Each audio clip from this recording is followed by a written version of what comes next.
જે બટેટા, રીંગણા, કોબી અને વટાણા નાખ્યા હતા એને ક્રશ કરી દીધો છે અને છુંદો કરી લીધો છે. ત્યારબાદ લોયું લીધું છે. એમાં આપણે સૌથી પહેલા કાંદા સોટે કરીએ છીએ. તમે જોઈ શકો છો આ સરસ મજાનું સ્ટફિંગ છે.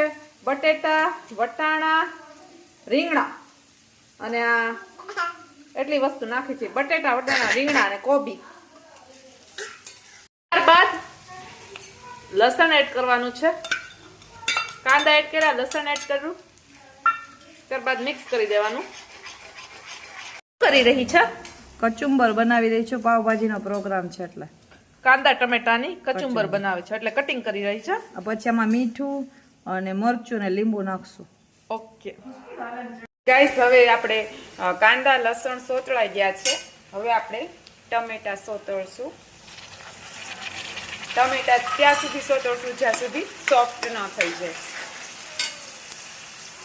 ગાઈસ, હવે આપણા ટમેટા સોફ્ટ થઈ ગયા છે સતળાઈ. હવે આપણે પાઉંભાજીમાં સરસ કલર આવે એની માટે આપણે 1 ચમચી કાશ્મીરી લાલ મરચું એડ કરશું. અને હવે આપણે આ જે શાકભાજીનું સ્ટફિંગ છે એ એડ કરી દઈશું. હવે આમાં આપણે બેઝિક મસાલા કરીશું એડ. થોડીક એવી હળદર, 1 મોટી ચમચી ભરી અને આપણે ધાણા જીરું એડ કરશું. થોડુંક વધારે પ્લસ કરશું એડ. અને થોડું મીઠું નાખવામાં ધ્યાન રાખજો ગાઈસ, કારણ કે આપણે ટમેટા સોતળતી વખતે પણ એડ કર્યું હતું. અને હવે આપણે થોડું લાલ મરચું એડ કરશું અને હવે આપણે મિક્સ કરી દઈશું.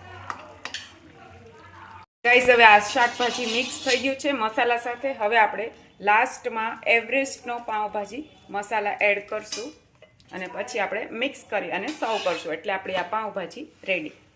ગાઈસ, હવે આપણે આ પાઉંભાજી થઈ ગઈ છે રેડી. ગરમા ગરમ ભાજી છે, તમે જોઈ શકો છો.